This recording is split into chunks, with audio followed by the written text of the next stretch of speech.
일본 아베 총리의 지지율이 급락하고 있습니다. 코로나19 방역 실패에다 여러 정치적 논란이 잇따라 터져나온 탓인데요. 과거 아베가 이런 위기 때마다 구사했던 탈출 전략이 이른바 한국 때리기였습니다. 이 때문에 한국을 상대로 뭐든 하려고 할 거라는 관측이 나오고 있습니다. 도쿄 고현수 특파원이 보도합니다.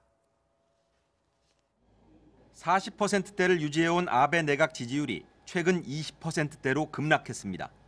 지난 24일 마이니치 신문 조사에서 27%를 기록했는데 지난달 초 44%에서 지난 6일 40%로 낮아지더니 이번엔 13%포인트나 더 떨어진 겁니다.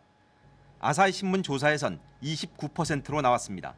2012년 2차 아베 정권 출범 후 최저 수준으로 과거 최대 위기였던 모리토모, 가케학원 스캔들 때보다 더 낮은 수치입니다. 원인은 크게 두 가지로 분석됩니다. 우선 코로나19 대응 과정에서 쌓인 불신입니다.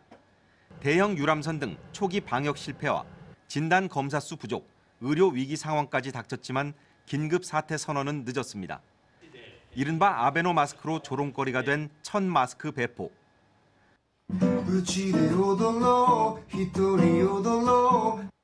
국민들은 불안감에 시달리는 상황에서 집에서 애완견을 끌어안고 유유자적하는 동영상을 SNS에 올려 비난을 자초하기도 했습니다. 이런 상황에서 검사 정년 연장 법안까지 밀어붙였습니다. 정권의 수호신이라 불리는 최측근 구로카와 검사장을 검찰총장에 앉히기 위해서였습니다. 하지만 지난주 구로카와 검사장은 기자들과 내기마작을 한 사실이 드러나 사표를 냈고 아베의 무리수는 결국 지지율 급락을 부채질했다는 평가입니다. 이런 위기 때마다 아베 정권이 들고 나왔던 단골 소재가 있습니다. 독도 초계기 위협 비행, 반도체 소재 등 수출 규제, 한국 입국 제한 조치 등 한국 때리기로 지지층 결집을 시도하는 겁니다. 여러 차례 효과가 입증된 만큼 이번에도 가능성을 배제할 순 없습니다.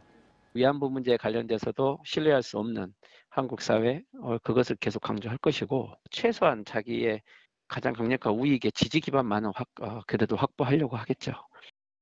지지율 하락을 의식한 듯 일본 정부는 오늘 도쿄 등 5개 지역에 남아있던 긴급 사태 선언을 서둘러 해제했습니다. 아베 정권이 위기에 놓인 듯하지만 여전히 야당에 비해 자민당 지지율이 높기 때문에 정권 교체 가능성은 낮다는 분석입니다. 도쿄에서 MBC 뉴스 고현승입니다.